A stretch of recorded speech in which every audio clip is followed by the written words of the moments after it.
Our next guest says the markets are not yet in overvalued territory, but they are feeling stretched. And he sees rotation into value stocks and small caps when and if the Fed begins to cut rates. We're joined by David Sekera, Chief U.S. Market Strategist at Morningstar. David, great to see you. So you don't feel that the market is distorted right now? There isn't excessive euphoria bidding stocks up to unreasonable levels? Yeah, right now the U.S. market is trading a couple percent above our fair value estimate, but it's not in that overvalued territory, just yet. I mean, it does feel like it's getting a little stretched here in the short term, but looking forward, we do look for the returns really to broaden out over the course of the rest of this year. So I do think that once the Fed does start to cut, our U.S. economics team think that's going to be at the June meeting. I'd expect to see a rotation underneath, the headline index into value and small caps. That's where we see the best value for investors today. And then by sector, rotating into the communications, the real estate, the utility sectors, and out of the technology and the industrials. Those two sectors right now, in our view, both overvalued, actually trading at about a 10% premium to fair value. So not the most they've ever been overvalued, but definitely getting into the territory that I think you should be thinking about taking some profits today. The S&P 500 closing at just over 5,175 today, just narrowly a new record high close. If we see a rotation out of those giant names, could that hold back the headline index? I mean, would the index funds begin to underperform perhaps? From an index level, I'm not quite sure. I think a lot of that is going to depend on, the amount of rotation that we see. But I do think that really, at this point, investors need to be thinking about, going forward, where the best value in the markets are today. And when I think about what's worked, really since the bottom of the market in 2022, I don't expect that to continue working, going forward. The market is very concentrated. The returns really in the top 10 this year still account for, 2/3 of the market return. And when I look at those 10 stocks, right now, they've pretty much run the course. 6 of them are now 2-star rated, meaning that we think that they're trading, well above our fair value, and 4 are 3-star rated.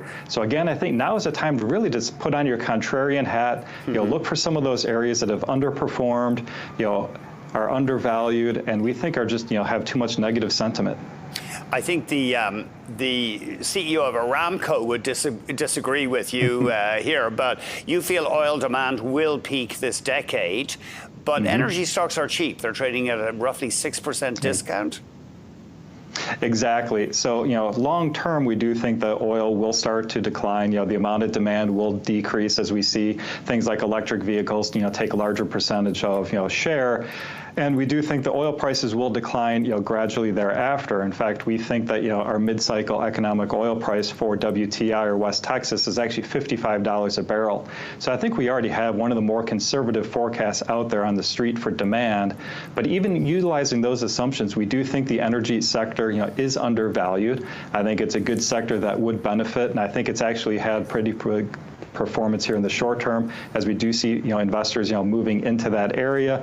I think the demand for higher dividend paying stocks later this year as interest rates go down will benefit energy. And then lastly, I think it's just a really good natural hedge in your portfolio for any other additional geopolitical risk or if inflation were to stay hotter for longer. You have an energy name for us, APA. Not a big enough company, $10 billion U.S. market cap. That's an energy producer you guys would favor, for example, symbol APA. Yeah, and so I really think it depends on the type of investor that you are. So I mean, if you're looking for something that's going to be one of the mega caps, Exxon would be our pick there. It trades at a 10% discount to fair value. Of the regionals, Devon would be the one that I highlight. That's a 4-star rated stock, trades at a 20% discount. But APA is the one that I'm going to say is really going to be most suited for investors who are willing to take a little bit of a speculative investment in this one. It is a 5-star rated stock, trades at a 50% discount to our fair value. And really the story here is that we're looking for a hard catalyst towards the end of this year. So APA does have a joint venture with Total. They're looking at an oil discovery play in Suriname. Based on the data that our analyst team has seen coming out of that, we do think that is a very large play. So we're waiting for them to announce if they're going to move forward to start developing that play. And if they do develop that play, we think over the course of the next decade, that would actually double APA's production. So again, probably a bit for the more speculative investor, but one that we definitely see a lot of potential upside. I'm a bit confused there. Was APA formerly known as Apache, or how does that work? You may not have that. I believe it was, and I believe it renamed to APA. Oh, okay, no problem. Thank you. And you have some real estate ideas. Ventas. Can you remind us what Ventas does? What kind of real estate? Yeah, so again, with real estate, it's got to be one of the most unloved sectors out there, probably actually the most hated sector on the street today.